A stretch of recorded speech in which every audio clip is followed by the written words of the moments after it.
Banyak yang request ke saya tentang pembahasan suatu buku. Seringnya, saya baca bukunya lalu saya berikan kesimpulan dalam satu atau dua paragraf saja kepada kalian. Tapi ada beberapa buku yang tidak bisa dirangkum sesingkat itu. Contohnya, buku 48 Laws of Power karya Robert Greene, atau bahasa Indonesianya 48 Hukum Kekuasaan. Jadi, kuliah kita hari ini tentang review buku. Saya akan bacakan kepada kalian 48 hukum kekuasaan karena saya yakin kalian pasti mager kalau baca sendiri. Lalu kenapa buku ini jadi buku pertama kita dalam mata kuliah review buku kita? Karena buku ini tuh sangat penting sekali dalam kehidupan kita. Banyak hal dan manfaat yang bisa kita dapatkan ketika kita menguasai ilmu di buku ini. Saya bahas sedikit dulu sebelum masuk ke hukum-hukumnya ya.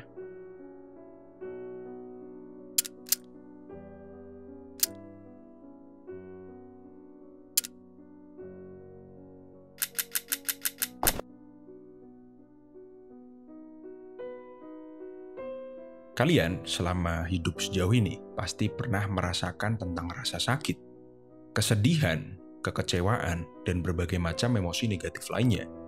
Nah, gunanya menguasai ilmu ini itu untuk kita menghindari emosi-emosi itu dengan memiliki power atau kekuasaan. Power atau kekuasaan adalah hal yang selalu dimiliki oleh orang-orang besar. Dan power itu sifatnya mirip sama game, ada aturannya. Tapi aturannya tidak pernah diajarkan di bangku sekolah maupun kuliah. Awalnya, mungkin kamu nggak menyadari tentang power ini. Tapi ketika kamu memasuki usia kerja, anggaplah lulus kuliah, umur 22, umur 23, kalian menyadari bahwa apa yang kalian lakukan selama ini membuat kalian powerless atau tidak punya kekuatan, tidak punya kekuasaan. Kalian terlalu banyak omong, terlalu banyak pamer dengan niatan membuat orang lain insecure, terlalu percaya sama orang, terlalu naif, dan sebagainya. Hal yang sebelumnya kalian tidak tahu bahwa itu salah, dan sekarang kalian menyadari bahwa itu ternyata adalah sebuah kesalahan. Kesalahan-kesalahan itu menyebabkan kalian merasakan berbagai macam rasa sakit, pengkhianatan, trauma. Lalu kesalahan-kesalahan itu juga mungkin yang menyebabkan kalian dipecat, tidak punya teman, kalian ditipu partner bisnis, dan sebagainya. Kalian nggak tahu salah kalian di mana. Nah, dengan buku ini, kalian bisa sedikit memiliki gambaran tentang apa kesalahan kalian selama ini. Tapi nanti, jika kalian menemukan ada hukum-hukum yang menurut kalian terlalu jahat dan tidak mungkin untuk kalian aplikasikan dalam kehidupan, nggak apa-apa. Kan gunanya agar kalian tahu aja, siapa tahu nanti 10 tahun lagi kalian berubah pikiran dan bisa menjadi orang yang berani melukai. Kalaupun tidak, jika kalian sudah tahu hukum-hukumnya, setidaknya kalian bisa melindungi diri kalian dari orang-orang yang jahat. Oke, kita langsung bahas saja hukum-hukumnya. Hukum pertama, jangan melampaui master. Hukum ini menjelaskan tentang kamu harus membuat orang-orang di atasmu merasa nyaman, merasa superior dengan cara-caramu untuk membuat mereka puas atau terkesan denganmu. Tapi kamu tidak boleh terlalu jauh menunjukkan kemampuan atau kapabilitasmu. Karena kalau kamu terlalu jauh, terlalu pamer, maka itu akan memunculkan perasaan takut dan insecure dari orang-orang di atasmu. Jadi buatlah orang-orang di atasmu terlihat lebih hebat, lebih brilian dari mereka yang seharusnya. Lalu dia atau si master itu akan memberimu power atau kekuasaan. Hukum kedua, jangan terlalu percaya dengan temanmu. Belajarlah cara menggunakan musuhmu. Hati-hatilah sama teman. Teman itu sangat rentan mengkhianatimu. Kenapa? Karena teman itu sangat mudah iri pada kita.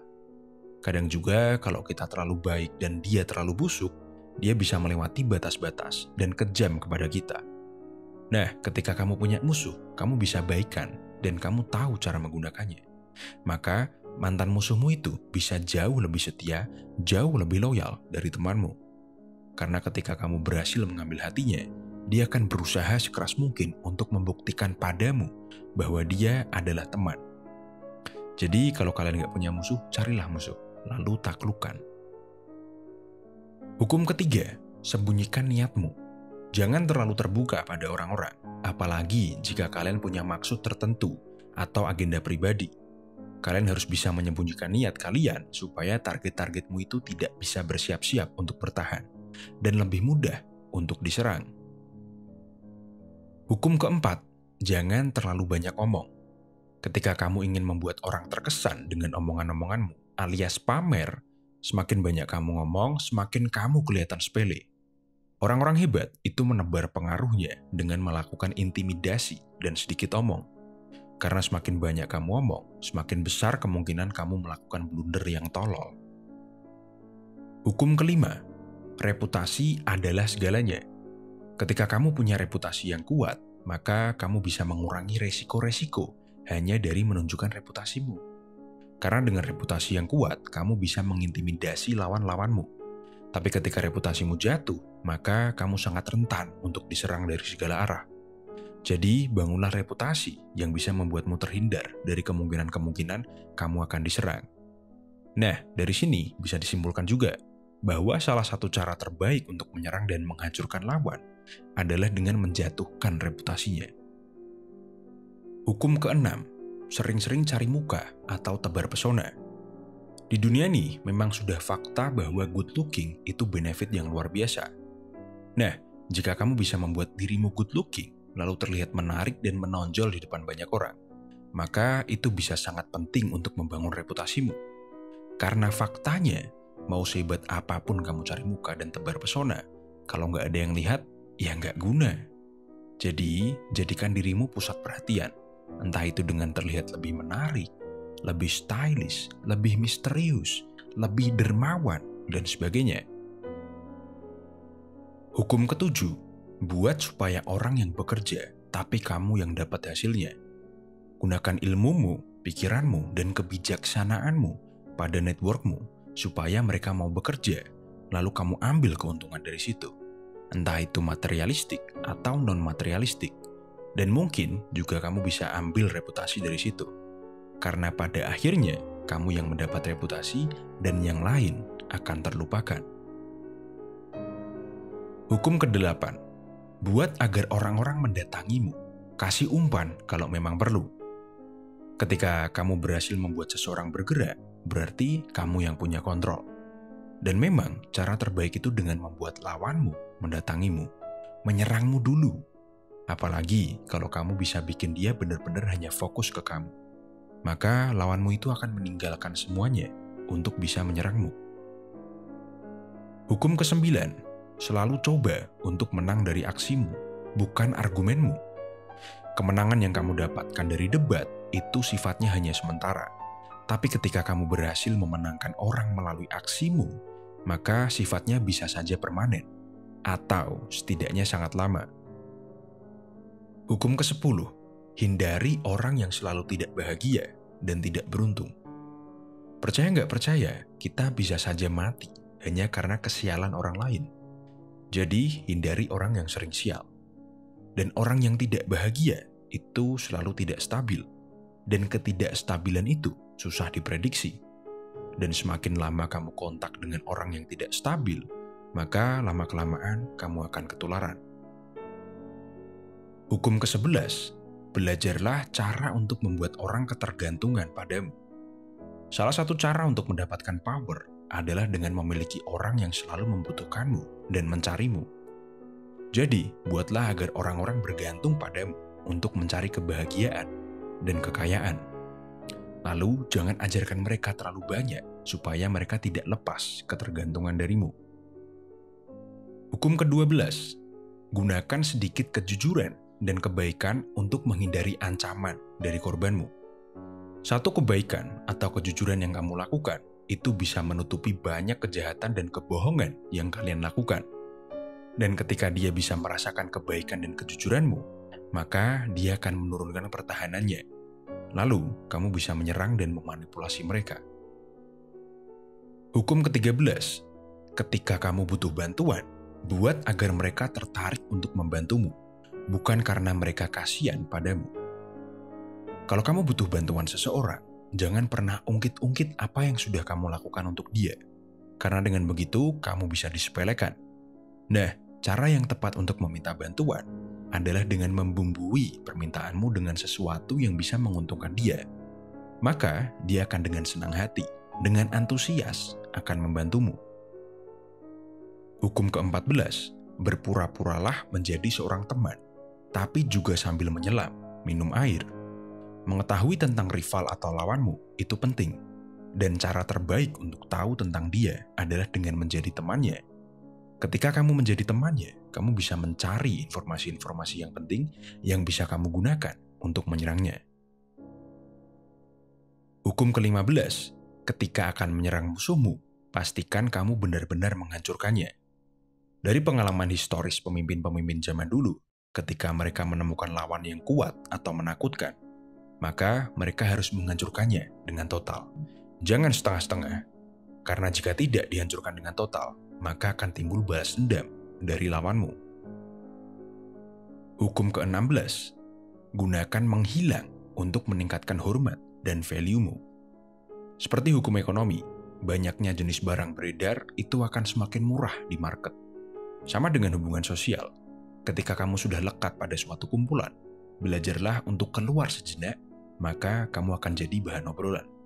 Dan jika momentumnya tepat, maka mereka bisa kagum dan respek padamu setelah kamu kembali.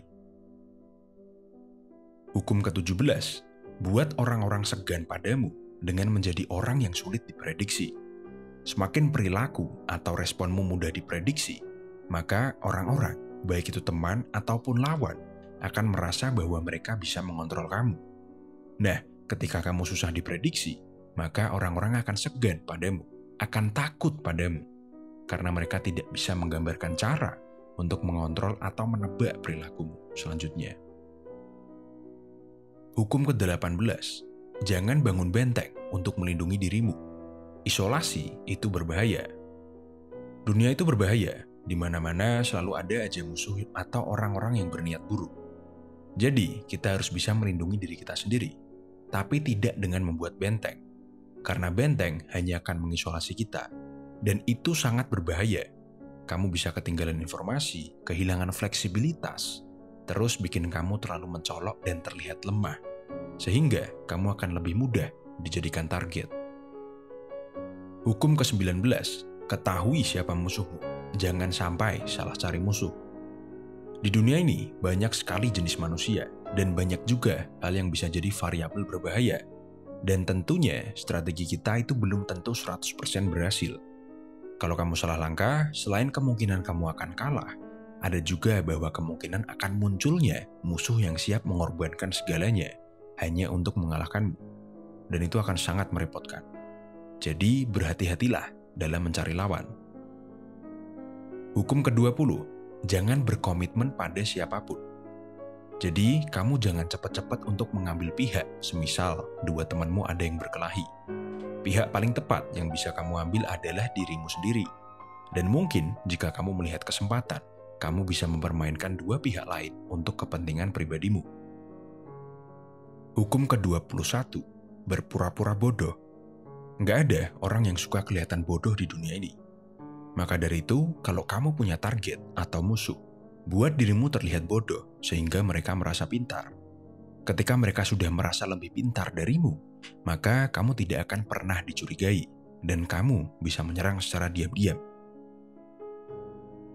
Hukum ke-22, gunakan taktik menyerah untuk merubah kelemahan menjadi kekuatan. Ketika kamu lebih lemah dari lawanmu, jangan melawan hanya karena kamu mementingkan harga dirimu. Menyerah aja, kamu bisa minta maaf atau mengakui kesalahan.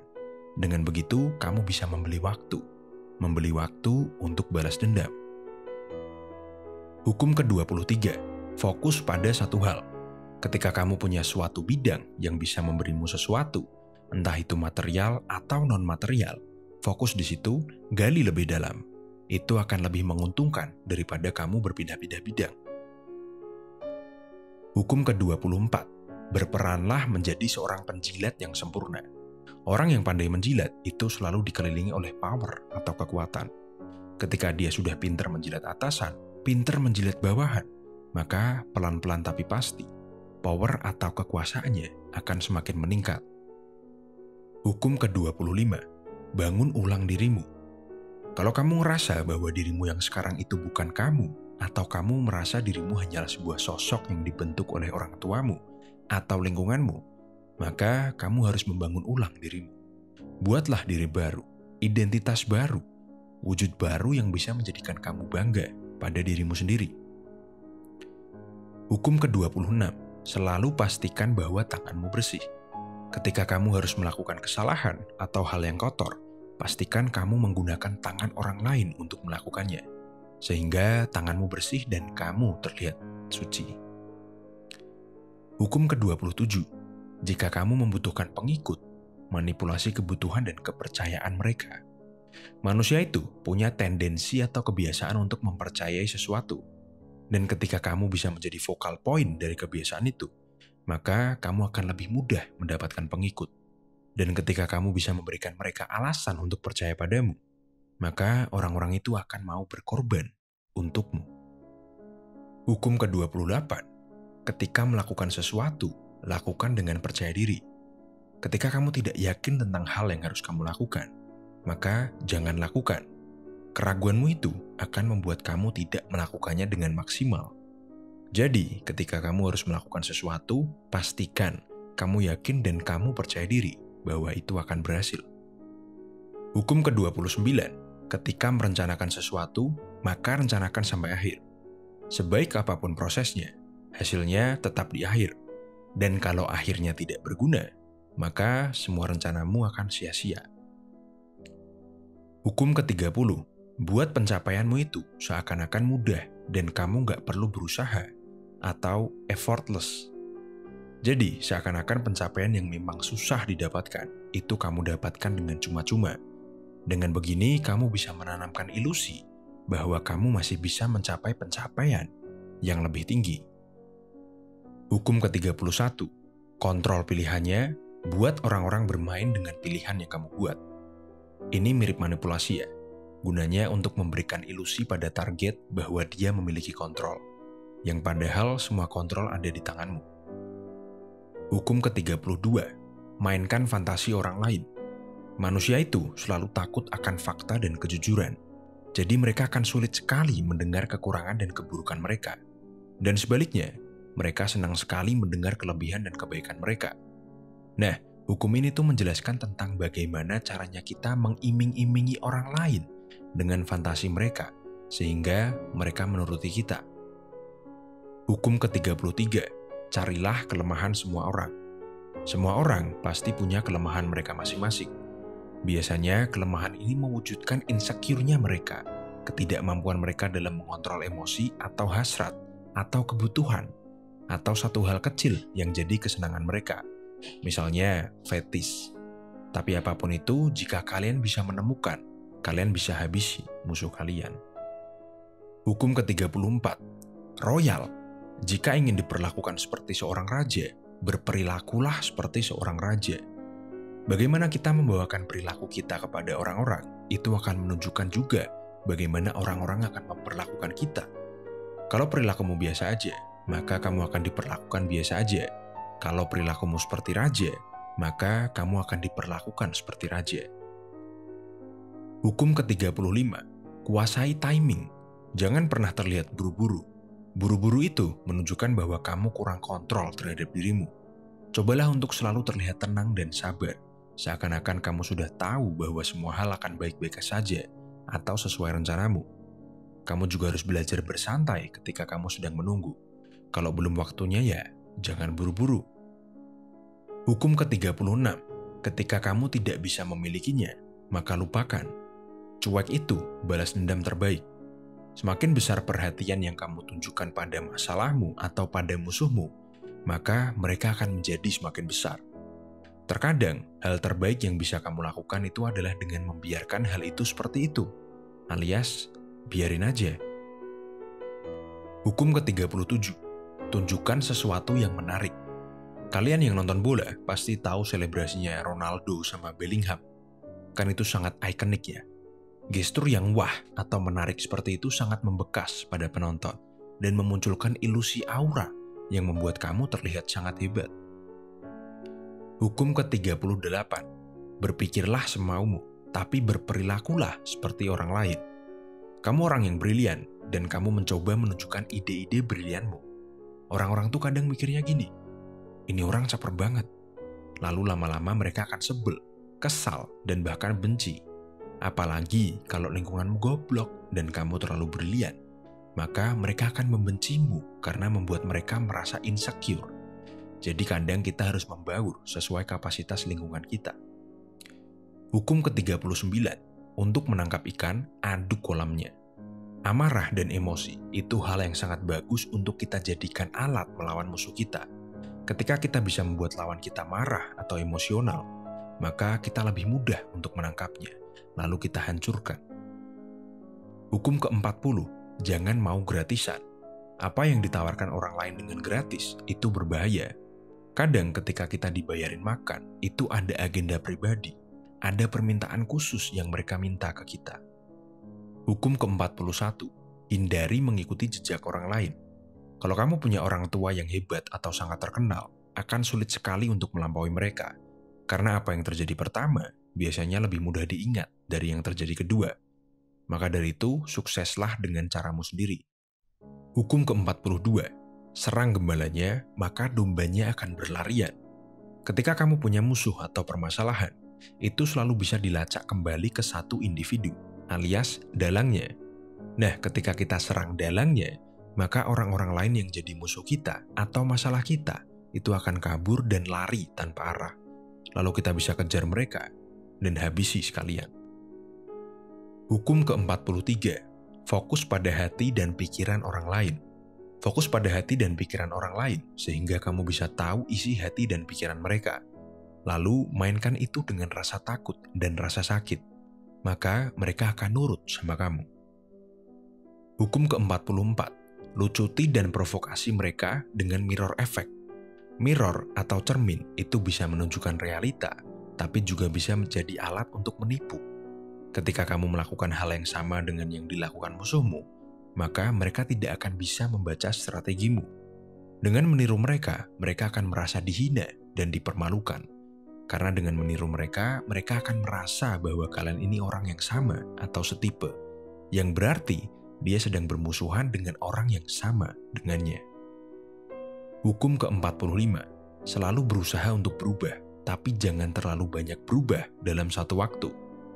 Semua orang tahu bahwa mereka harus berubah, tapi terlalu banyak perubahan dalam satu waktu itu sangat traumatis.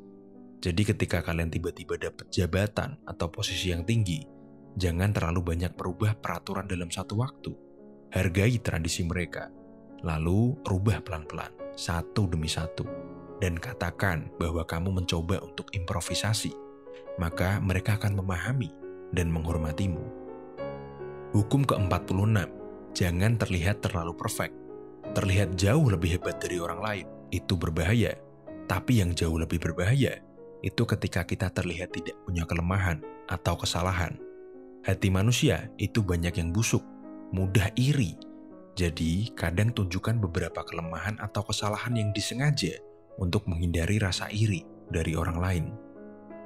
Hukum ke-47, jangan terlalu serakah. Kalau udah menang, udah tercapai, belajarlah untuk berhenti. Saat ketika kita menang, terkadang bisa jadi momen kehancuran. Karena ketika kita menang, kita menjadi percaya diri, terlalu percaya diri, bahkan arogan. Lalu kita menjadi lebih haus, dan kita bisa saja menciptakan musuh yang lebih hebat. Atau keserakahan kita yang menghancurkan kita sendiri. Kayak orang goblok yang main slot. Dia deposit 1 juta, jadi 2 juta. Dia serakah, pengen 10 juta. Lalu uangnya malah habis. Hukum ke-48, jadi fleksibel. Ketika kamu terlalu berpaku pada sesuatu, terlalu kaku, itu kita rentan diserang. Jadi kita harus bisa selalu beradaptasi, karena belum tentu yang kita rencanakan itu akan lancar. Jadi harus bisa beradaptasi. Oke, sekian ini semua tadi berdasarkan pemahaman saya secara pribadi ya. Itu pun banyak yang saya singkat. Jadi saya sarankan untuk kalian baca juga bukunya. Jangan hanya dengerin saya aja, sehingga kalian bisa punya pemahaman pribadi kalian. Oke, sekian dari kuliah kita hari ini. Jangan lupa like, share, dan subscribe.